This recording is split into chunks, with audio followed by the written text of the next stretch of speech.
What is meant by clinically related challenging behaviour?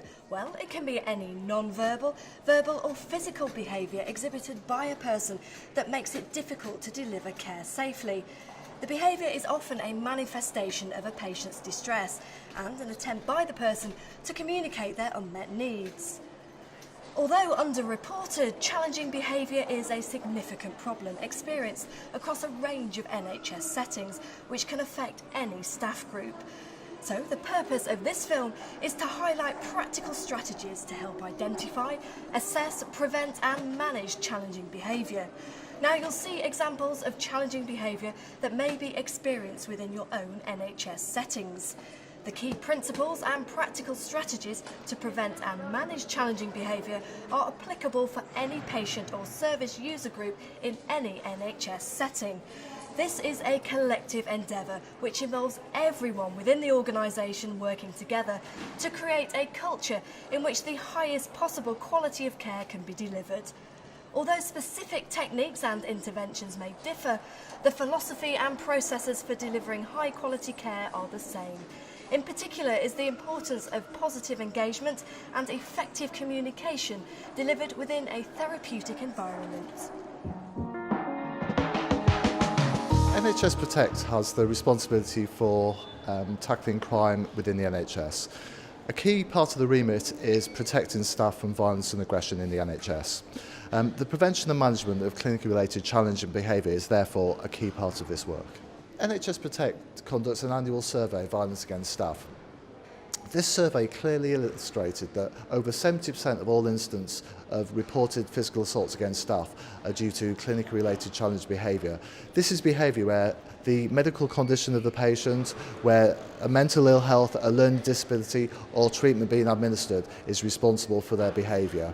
Clinically related challenging behaviour is a common, significant but underreported problem across the NHS. NHS Protect realised very early on that to protect staff from violence and aggression, but in this particular case clinically related challenging behaviour, it's all about delivering highest possible quality of patient care. So what we did, we gathered together an expert group of professionals driven by clinicians, by nursing staff and by other security experts and trainers with expertise in the field to deliver this guidance. Prevention of challenging behaviour is all about identifying distress, anticipating an individual's needs and designing care accordingly. I think one of the real strengths of this guidance is it provides a real baseline in terms of how to prevent challenging behaviour before it occurs. Another real strength of this guidance is it provides staff with an approach that's based on a consistent approach so everyone can adopt it. The approaches are applicable across any NHS setting and applicable for managing any patient group. What the senior managers really have responsibility to do is make sure that the proper resources are there, proper staffing is there, proper training is in place, and that all staff have a commitment to delivering the highest quality of care for patients. There have been recent scandals in the NHS which have highlighted this is a serious problem that all organisations must tackle and take seriously. It's really down to senior organisational managers to not only take this seriously but implement measures and demonstrate good leadership in preventing challenging behaviour. Staff will only need to use physical intervention as a last resort when all else fails.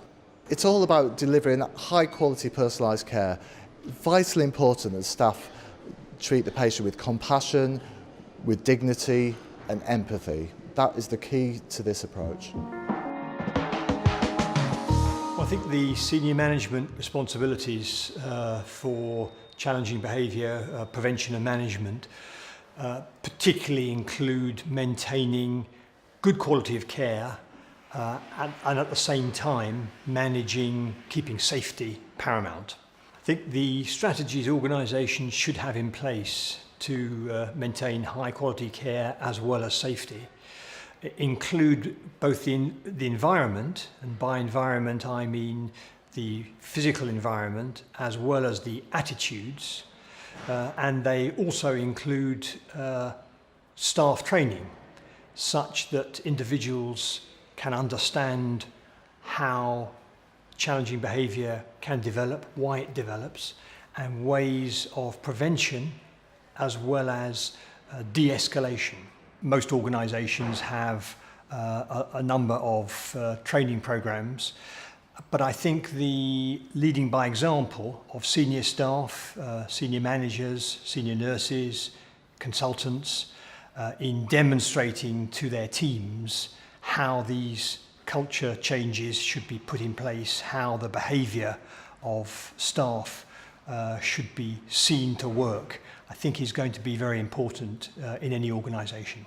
And here at King's, we've done that, I think, successfully by developing a set of King's values and behavioural guidelines that encourage staff to approach patients and visitors in an open, friendly and compassionate way. I think it's very important that organisations give staff the autonomy to develop the strategies, because the different environments that different parts of the organisation encounter require different solutions. You will have seen the environment optimal for patients with dementia, and that will be very different to the environment in which patients, for example, in the emergency department may show challenging behaviour. And although the principles are similar, the actual delivery of service will be quite different and should be left to individual divisions to work out the most appropriate manner. I think the key messages are to review the organisational strategies for the environment, attitudes and staff training, and to be sure that there is good quality control in place to make sure that there is reporting of adverse events and root cause analysis to make sure that lessons can be learnt when incidents occur.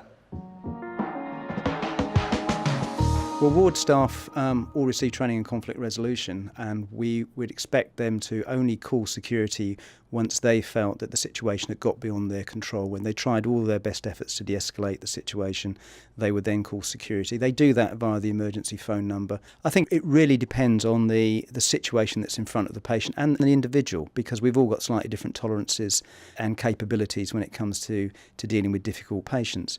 There are some patients where it's very obvious from their physical presentation and their levels of aggression towards an individual that there'll be a need for security to be called quite quickly.